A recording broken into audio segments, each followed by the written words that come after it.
교회 오신 모든 여러분들을 다시 한번 진심으로 환영합니다. 오늘 두 번째 시간이 되겠는데요. 하나님의 은혜 가운데에서 이 말씀을 통해서 우리들에게 더 깊은 이해와 더 깊은 격려가 되는 시간 되기를 간절히 기도합니다. 우리 함께 기도하고 시작하도록 하겠습니다. 하나님 아버지 감사합니다. 오늘 시간에 하나님의 성령께서 저희들과 함께 하셔서 주의 말씀을 들을 때 이것이 이해되게 하시며 또 우리의 영적인 영양분이 되게 하셔서 우리가 이 땅을 살아가는 데 있어서 하나님의 은혜 가운데 사는 데 부족하지 않도록 저희를 키워주는 귀한 시간 되게 도와주시기를 예수 그리스도의 이름으로 간절히 기도합니다. 아멘. 사람이 동물과 다른 그 차이점을 찾아본다면 굉장히 많겠습니다만 그 중에서도 두드러진 차이점을 꼽으라고 한다면 아무래도 언어 능력과 사고력이 아닐까 생각해 봅니다. 언어가 있기 때문에 사고가 가능할 뿐만이 아니고 또 사고는 이 언어라는 도구를 통해서 구성되고 전진되는 것이기 때문에 이 두 가지가 불가분의 관계에 분명히 있습니다. 인간이 이 두 가지를 하나님께로부터 선물 받은 후에 지금까지 세상을 관찰하고 스스로를 성찰하면서 수많은 중대한 질문들을 서로 물어보고 고민하고 답을 찾으려고 노력을 해온 것이 분명합니다. 수많은 질문들 중에서 과연 어떤 질문들을 중대한 질문으로 정의를 할 것인가의 문제는 물론 인간이 처해 있는 그 상황과 또 사태에 따라서 달라질 수 있습니다. 가령 예를 들어서 인류는 기후 변화에 어떻게 대처할 것인가 하는 이 문제를 생각해 보십시오. 이것이 이제 최근 들어서 가장 민감하고 가장 중대한 정치적, 외교적, 경제적 이슈가 되어 버리지 않았습니까? 기억하시는지 모르겠는데 이 1992년 리우에서 열린 지구 정상회의에서 이것이 이제 주요 주제로 대두되면서 대중적이고 정치적인 이슈로 등장하게 되었습니다. 한 30년 정도가 이제 지난 것인데 요즘에 들어서는 이보다 더 중대한 질문이 있을까 생각들이 만큼 아주 많은 사람들의 입에 오르내리고 있는 것입니다. 그러나 이전 사람들은 우리가 이 문제를 이렇게 중대한 질문으로 생각해 들지 미처 예상하지 못했겠죠. 시대와 상황이 특히 한국 사람들에게 던져준 질문 중에 가장 중대한 질문은 어쩌면 나라를 누가 어떻게 통치하는 것이 가장 이상적일까 하는 문제가 아닐까 생각합니다. 어떤 자질과 덕망을 갖춘 사람에게 국정 운영을 맡길 것인가? 한 사람에게 모든 권력이 집중되어 있는 이 대통령제가 한국 사람들의 성향에 맞는 제도인가? 아니면 호주처럼 이 내각제로 개헌을 해서 보다 효율적으로 정책 결정과 집행을 할 수 있게 할 것인가? 이런 문제가 상황과 시대에 따라서 일부 사람들에게 아주 중요한 이슈로 던져지고 있는 것입니다. 그런데 이 시대와 상황에 따라 정해지는 이 긴급한 질문들 이외에도 시대와 상황을 초월해서 모든 인류가 역사 이래에 끊임없이 생각해온 그러나 아직 이 분명한 답을 찾지 못한 물론 답을 찾지 못했으니까 계속 끊임없이 생각해 오는 것이겠습니다만 이 답을 찾지 못한 중요한 질문들도 있습니다. 이 우주가 어디에서 어떻게 시작되었고 인류는 어디로부터 왔는가 그리고 어디를 향해 가고 있는가 죽음 이후에 우리에게는 무엇이 기다리고 있는가 이 광활한 우주에 과연 우리들 이외에 다른 지능을 가진 생명체가 존재할 것인가 이런 질문들은 아주 근본적이고 심오한 질문이기 때문에 항상 가장 중요한 질문 목록에 오를 것입니다만 어떤 면에서 이런 질문들은 우리가 지금 현재를 살아가는 데 있어서 그렇게 막대한 영향을 직접적으로 미치는 문제가 아니기 때문에 사람들이 평소에 이런 질문을 잘 하지 않는 편입니다. 당장 먹고 사는 일과 관련된 질문이 이 선거철마다 가장 중요한 이슈로 등장하는 이유도 바로 거기에 있는 거 아니겠습니까? 지난주부터 이 기독교의 신앙을 설명드리기 위해서 시작한 이 세계를 뒤흔든 4일이라는 이 시리즈의 이 두 번째 시간을 오늘 아침에 설교 제목을 역사상 가장 중대한 질문이 던져졌던 금요일 새벽이라 이렇게 제목을 달아보았습니다. 예수님의 제자 중에 한 명이었던 요한이 이 책을 기록하면서 이 시간에 대해서 상당한 그런 관심을 보이고 있는 거 우리가 이제 알 수 있는데 방금 전에 우리 박혜원 교우께서 봉독해 주셨던 그 성경 말씀 첫 부분이 28절에 보시면 예수께서 금요일 새벽에 로마 총독 빌라도에게 압송되었다 이렇게 언급이 되어 있습니다. 또 다음 주에 살펴보게 될 이 19장 14절로 넘어가 보시면 한 6시간 후인 낮 12시쯤에 빌라도가 예수를 십자가에 못 박도록 허락하는 장면이 언급되고 있다는 것입니다. 자, 그럼 이 금요일 새벽에 누가 무슨 질문을 누구에게 던졌길래 오늘 설교의 제목을 이 역사상 가장 중대한 질문이 던져졌던 금요일 새벽이라 이렇게 잡아보았는지 잠시 설명을 좀 드려보도록 하겠습니다. 목요일 늦은 밤 예루살렘에서 약 한 1km 정도 떨어진 외딴 정원 겟세마네라는 곳에서 체포되신 예수께서 곧바로 이스라엘의 지도자인 대제사장의 관저로 끌려가셔서 이 안나스라는 사람과 대면하신 것을 우리가 지난주에 보지 않았습니까? 그리고 나서 곧바로 이 산헤드린이라 불리는 이스라엘의 공회에 불러가셔서 거기에서 대제사장 가야바와 그 자리에 모여있던 제사장들 또 장로들 서기관들에 의해서 신문을 받으셨습니다. 재미있는 사실은 마태와 마가와 누가 복음서의 다른 복음서를 썼던 이 저자들이 복음서를 기록하면서 바로 이 공회에서 어떤 질문들이 예수께 던져졌는지 그리고 예수께서 그 질문들을 어떻게 대답하셨는지 아주 상세하게 기록을 하고 있습니다만 우리가 지금 보고 있는 이 요한복음 특히 28절에 보시게 되면 그들이 가야바에게서 관정으로 끌고 가니 새벽이라고 아주 간략하게만 이렇게 기록해 놓은 것입니다. 그러니까 이 공회에서 어떤 신문이 이루어졌는지 누가 무슨 질문을 했는지 이런 걸 다 건너뛰고 곧바로 빌라도의 이 관정으로 끌려가는 이 장면을 설명하고 있다는 것입니다. 그런데 어떤 면에서 요한이 아마 이 요한복음이 이제 가장 나중에 쓰여진 것이기 때문에 제 짐작에는 이 사실들이 이제 다른 복음서에 기록이 되어 있어서 내가 특별히 그것을 여기에 기록하지 않아도 될 것이라는 전제하에 아마 그 다음 장면에 좀 더 집중하지 않았나 이렇게 제가 예상이 됩니다만 이 오늘 본문의 배경을 이해하는 데 좀 도움되기 때문에 제가 마태복음 26장 57절 이하에 기록된 내용 잠시 한번 읽어보도록 하겠습니다.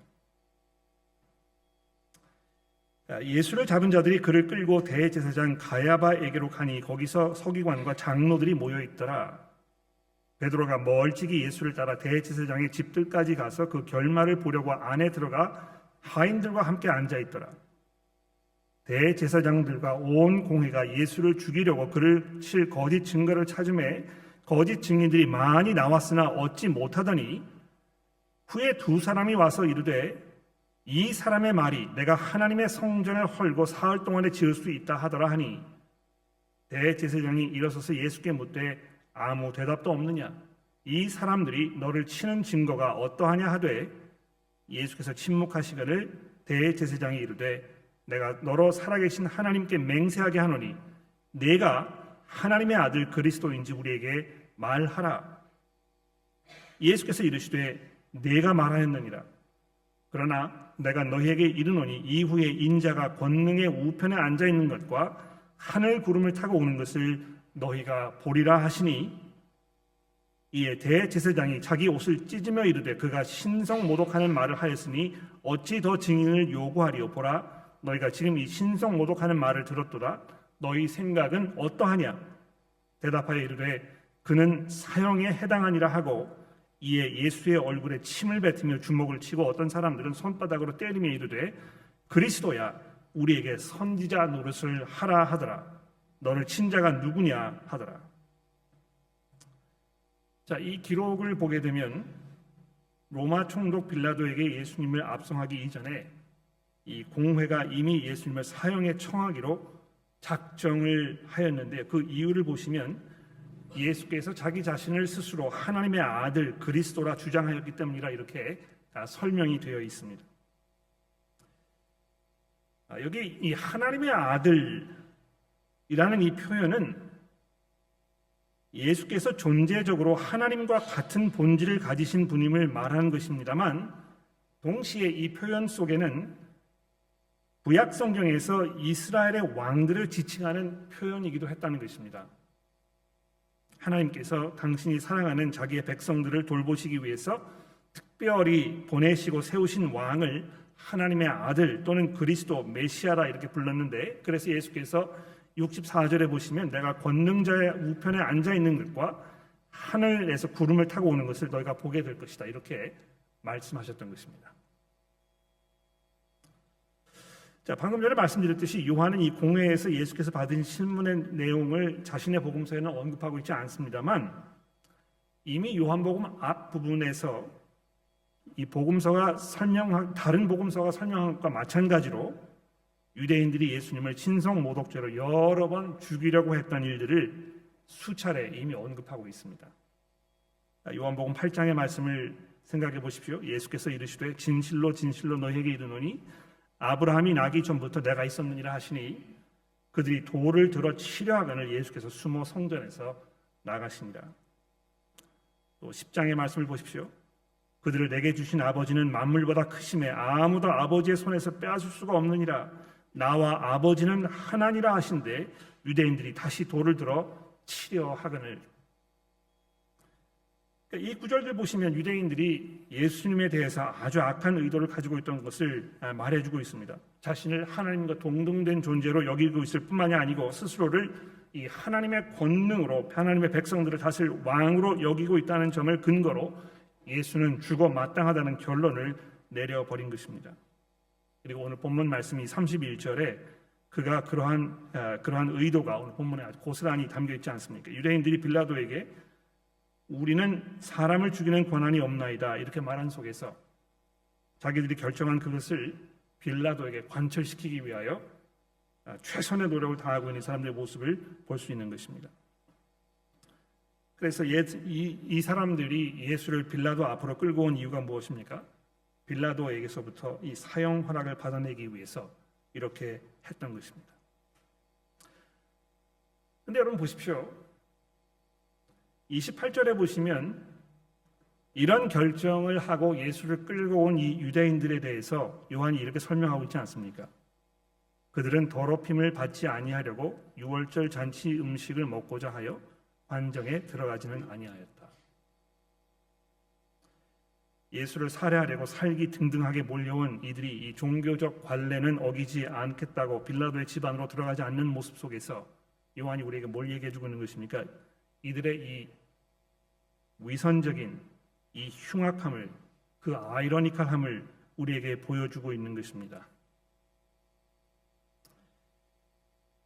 이 흉악한 무리들을 잠시 문 밖에 남겨둔 채 빌라도가 자신의 관저 안으로 들어가서 이미 압송되어 온 예수님과 첫 대면을 하는 장면이 이제 33절에 소개가 되고 있는데요. 들어보십시오. 이에 빌라도가 다시 관정에 들어가서 예수를 불러 이르되 내가 유대인의 왕이냐. 빌라도의 이 첫 질문을 잘 한번 생각해 보십시오. 다소 뜬금없는 질문으로 들릴 수 있습니다. 내가 어디 출신이냐, 무슨 일을 했느냐, 도대체 무슨 원한 관계가 있었느냐, 이런 것들을 물어볼 수 있었을 텐데 다짜고짜 내가 유대인의 왕이냐 이렇게 물어보았다는 것은 빌라도가 이미 유대 지도자들로부터 예수에 대해서 설명을 들었다는 것을 보여주는 것입니다. 그렇지 않습니까? 예수를 체포하기 위해서 로마 병사들이 동원이 되었는데 이 병력 지원을 요청하기 위해서 이미 빌라도에게 예수가 왜 위험한 인물인지 그를 어떻게 처리하기를 원하는지에 대해서 대략 사전 설명이 있었을 것입니다.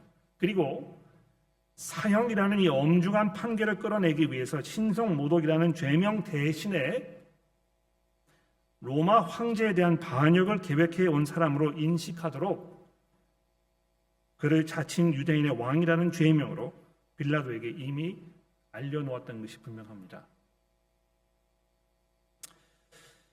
근데 이제 빌라도가 예수님에게 내가 유대인의 왕이냐 이렇게 질문을 하였을 때 이 한글 성경에는 잘 표현이 담겨 있지 않습니다만 마치 이런 것입니다.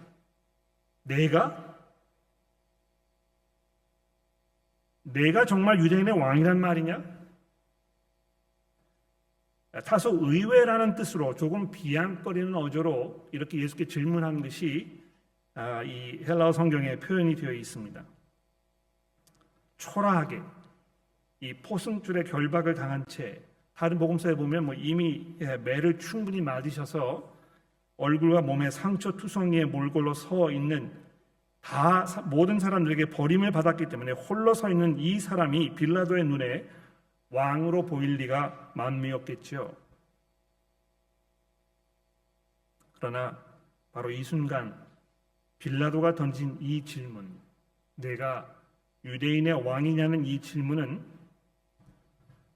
빌라도 자신은 물론이고 모든 유대인들과 또 이 온 세상 사람들의 과거와 현재와 미래에 그 누구도 예상치 못했던 막대한 영향을 끼치는 중대하고 중요한, 가장 중요한 질문이 아닐 수 없었습니다. 요한복음 처음부터 자세하게 읽어오신 독자들께서는 예수께서 지금까지 가르치셨던 모든 가르침을 통해서 이 질문에 대한 답을 어떻게 하셨는지 이미 알고 있습니다. 하나님께서 예수를 통해 자기 자신을 나타내 보이셨고, 예수를 믿고 의지하는 믿음을 통해서 죽음에서 생명으로 옮겨질 수 있으며, 또 그를 따르는 삶을 통해서 참 생명의 풍성함을 누릴 수 있다는 이 사실을 독자들은 이미 알고 있습니다. 그런데 이 빌라도가 과연 그 사실을 발견하게 될 것인가? 그도 이 믿음에 참여하게 될 것인가? 겉으로 보이는 이 외형적인 것을 넘어서 그 속에 있는 예수님의 실체를 그도 보게 될 것인가? 마음 졸이면서 이 질문에 대하여 그가 어떤 답을 들을 것인지, 그가 들은 답에 대해서 어떤 반응을 보일 것인가를 우리가 아주 민감하게 바라보지 않을 수 없다는 것입니다. 그리스도인들은 하나님께서 오래전 우리를 위해서 우리를 다스리고 보호하며 참된 길로 인도하실 왕을 보내주실 것이라고 하신 그 약속이 예수 그리스도를 통해서 성취되었음을 믿고 고백하는 사람들입니다. 그것이 기독교 신앙의 핵심입니다. 방금 전에 우리 오인희 교수님께서 읽어주신 이사야서 9장의 말씀을 다시 보십시오. 한 아기가 우리에게 낳았고 한 아들을 우리에게 주신 바 되었는데 그의 어깨에는 정사를 메었고 그의 이름은 기묘자라 모사라 전능하신 하나님이라 영존하시는 아버지라 평강의 왕이라 할 것입니다. 그 정사와 평강의 더함이 무궁하며 또 다윗의 왕자와 그 나라를 군림하여 그 나라를 굳게 세우고 지금 이후로 영원히 정의와 공의로 그것을 보존하실 것이라. 만군의 여호와의 열심히 이를 이루시리라.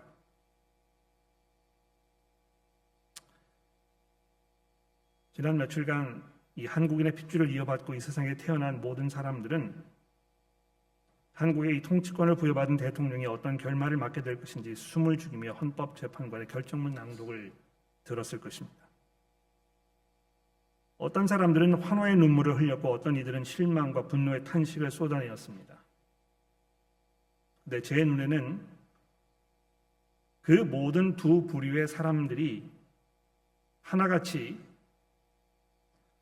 참되고 신뢰할 지도자를 향한 간절한 기대와 바람을 공통적으로 표현하고 있는 것으로 보였습니다. 오랫동안 반복되어 오고 있는 대통령에 대한 깊은 실망과 분함, 그로 인해 생기는 한 핏줄인데도 불구하고 그 안에서 벌어지는 분열과 갈등, 갈수록 깊어지는 적대 감정의 깊은 골짜기를 바라보았을 때 이 영원한 정의와 공의로 결코 흔들리지 않는 평강과 번영을 이루실 수 있는 분이 오신다면 우리는 발벗고 일어나서 그를 맞이하고 환영하며 그 앞에 무릎을 꿇고 경배를 드리는데 조금도 주저하지 않을 것입니다. 그런데 성경은 바로 예수께서 그 분이심을 증거하고 있는 것입니다. 빌라도가 예수에게 내가 유대인의 왕이냐고 물었을 때 그가 비록 냉소적이고 비양거리는 투로 질문을 던졌다 하더라도 이 질문은 정말 중요한 질문이었던 것입니다. 그런데 예수께서 이 중대한 질문에 대한 답 대신에 빌라도에게 되물으신 이 34절의 질문, 이는 내가 스스로 하는 말이냐 다른 사람들이 나에 대하여 내게 한 말이냐라는 이 질문 또한 정말 심각하고 중대한 그런 질문이 아닐 수 없습니다. 예수께서 지금 빌라도에게 뭐를 묻고 계신 것입니까? 다른 사람들이 나에 대해서 내게 무엇이라고 말했는지를 생각하지 말고 내 자신은 어떻게 생각하느냐고 묻고 계시는 것입니다. 아까도 말씀드렸듯이 이미 유대 지도자들이 사전에 빌라도에게 병력 지원을 요청하면서 예수에 대하여 자신들의 관점에서 예수가 얼마나 위험한 인물인지, 왜 그가 처형을 당하지 않으면 안 되는지 대략 설명을 해 놓았던 차였을 텐데, 예수께서 빌라도에게 내 스스로는 나를 누구라고 생각하느냐, 아니 보다 정확하게 말하자면 너는 내가 유대인의 왕이라고 생각하느냐, 이렇게 묻고 계시는 것입니다. 하나님께서 선지자들을 통해서 오래전에 이 세상에 보내시기로 약속하셨던 이 세상의 참 생명과 참 평화를 가져다 줄 메시아로 내가 생각하느냐고 묻고 계시는 것입니다. 좀 놀랍지 않습니까? 이 결정적인 순간에도 자신의 생명이 풍정등화처럼 위태로운 지경에 놓여있는 이 마지막 순간에도 예수께서는 자기 앞에 서 있는 이 사람에게 구원의 손길을 내밀고 계시는 것입니다. 다른 복음서에는 이 예수께서 제자들에게 너희는 나를 누구라고 생각하느냐 이렇게 물으셨습니다. 여러분, 그 마가복음 8장에 이 질문을 들은 베드로가 어떻게 답을 했는지 들어보십시오. 또 물으시되 너희는 나를 누구라고 하느냐? 베드로가 대답하여 이르되 주는 그리스도 신이라 하매 이에 자기의 일을 아무에게도 말하지 말라 경고하시고, 인자가 많은 고난을 받고 장로들과 대제사장들과 서기관들에게 버림바 되어 죽임을 당하고 사흘 만에 살아나야 할 것을 비로소 그들에게 가르치시되, 이렇게 되어 있습니다. 그러니까 이 질문이 너희는 나를 누구라고 생각하느냐 하는 이 질문이 이 마가복음에서는 아주 중대한 이 전환점 역할을 하고 있는 것입니다. 베드로가 예수께서 그리스도이심을 고백하자마자 예수께서는 하나님께서 이 세상을 위해 보내신, 하나님께서 세우신 왕이라고 고백하는 바로 그 순간에 예수께서 자기가 곧바로 많은 고난을 받고 장로들과 대제사장들과 서기관들에게 버림받아 죽임을 당하고 사흘 만에 살아나야 할 것을 비록 그들에게 가르치기 시작하셨던 것입니다. 오늘 본문에서 예수께서 빌라도에게 내가 유대인의 왕이냐라고 물은 그 질문에 대해서 내 스스로 질문한 것인지, 아니면 다른 사람들이 너에게 이야기하는 것을 네가 반복하는 것인지 물으셨을 때 빌라도는 자신도 모르게 자기 인생의 최대 전환점 앞에 서게 된 것입니다. 절묘하지 않습니까? 예수를 신문하기 위해서 그 앞에 섰던 이 재판관이 오히려 예수 앞에 신문을 당하는 중대한 결정을 그 마음속에 내리지 않으면 안 되는 그 순간에 처하게 되었던 것입니다. 누가복음 13장에 보면 빌라도가 얼마나 잔인한 사람이었는지 설명이 되어 있습니다. 그때 마침 두어 사람이 와서 빌라도가 어떤 갈릴리 사람들의 피를 그들의 제물에 섞은 일을 예수께 아뢰니, 끔찍하지 않습니까? 이 빌라도라는 사람이 얼마나 무지막지한 사람이었는지, 얼마나 포악한 사람이었는지, 사람들을 죽여가지고 그 사람들의 피를 제물에 섞어서 제단에 올려놨다는 것 아닙니까? 인간으로서 상상하기 어려운 이런 잔인함인 것입니다. 그런데 바로 그런 빌라도에게 예수께서 이 마지막 순간에 구원의 손길을 내미시면서 그에게 자신의 다스림 안으로 들어올 수 있는 이 기회를 주시고 계신다는 사실은 얼마나 놀랍고 감동적으로 제 마음에 다가오는지 모릅니다. 예수께서 바로 그런 분이시라는 것입니다. 십자가에 못 박혀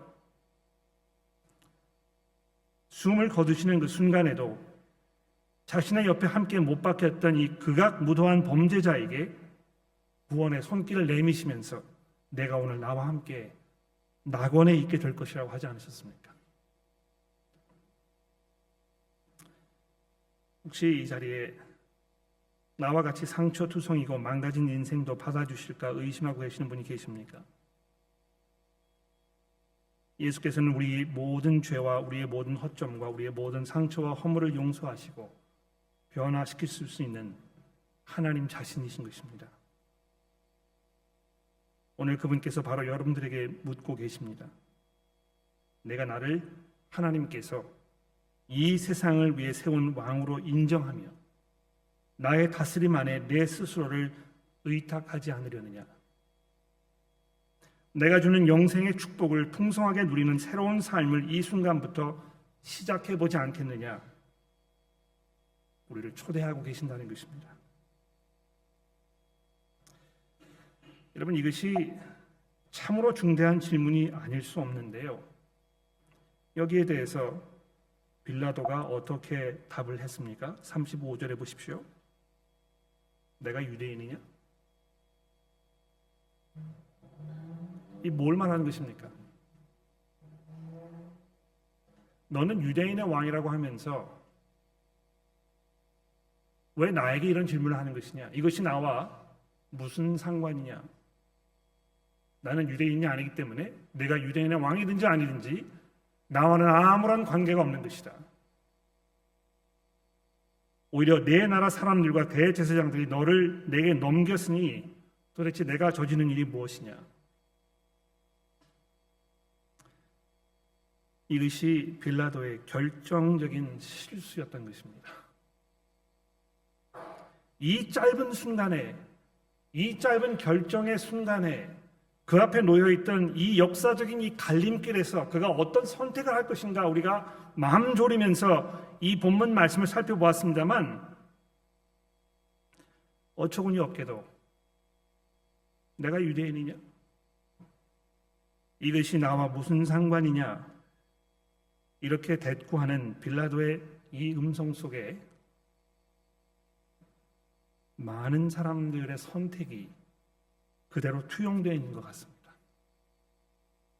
예수가 나랑 무슨 상관이냐? 나는 그를 알지도 못하고 나는 그를 존경하지도 않으며 그가 실제 존재했던 인물인지에 대해서 확실히 없다. 성경이 이야기하고 있는 그에 대한 모든 기록들이 사실인지 아닌지에 대해서 나는 알지 못한다.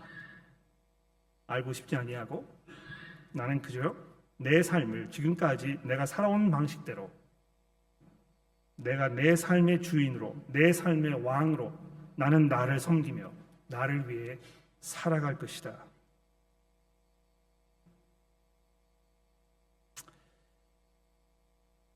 중대한 결론이 여러분과 저의 앞에 주어진 것입니다.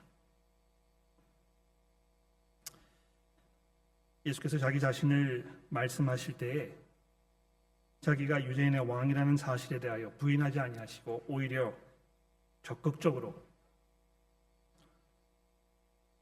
하늘의 모든 권세와 능력과 영광이 자기 손에 주어졌음을 예수께서 요한복음을 통해서 여러 번 이야기하셨습니다.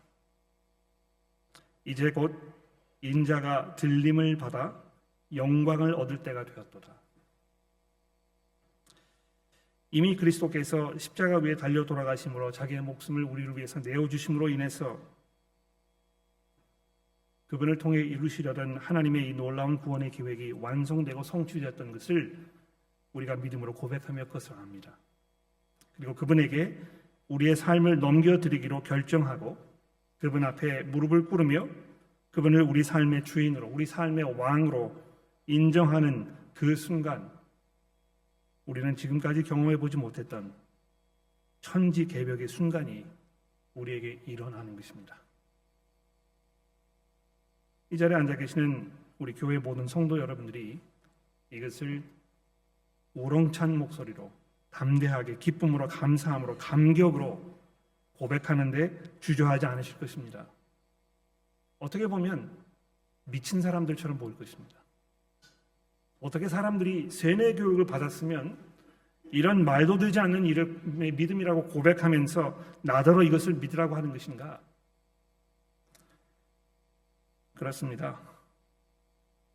얼마나 많은 사람들이 이 복음의 소식을 듣고 거기에 비양거리는 투로, 조롱하는 투로 의심과 의혹을 떨쳐버리지 못하고, 또는 경우에 따라서는 망설이며 주저함으로 용기를 내지 못해서 또 결정의 순간을 지나쳐버리는 악순환이 반복되고 있는 것이 얼마나 안타까운지 모릅니다. 오늘 처음으로 초대받아서 이 자리에 오신 분들 중에 내가 예수를 믿어야 될 것인가 말 것인가, 내가 그분에게 내 삶을 넘겨드려야 될 것인가 말 것인가 고민하고 계시는 분들 계시다면, 제 마음속에 있는 간절한 기도는 하나님께서 하나님의 성령의 능력으로 여러분의 마음 가운데 역사하셔서 여러분의 마음을 돌이키시고 그리스도 안에 있는 이 하나님의 놀라운 은혜와 진리를 바라보시게 되는 것입니다. 기도하겠습니다.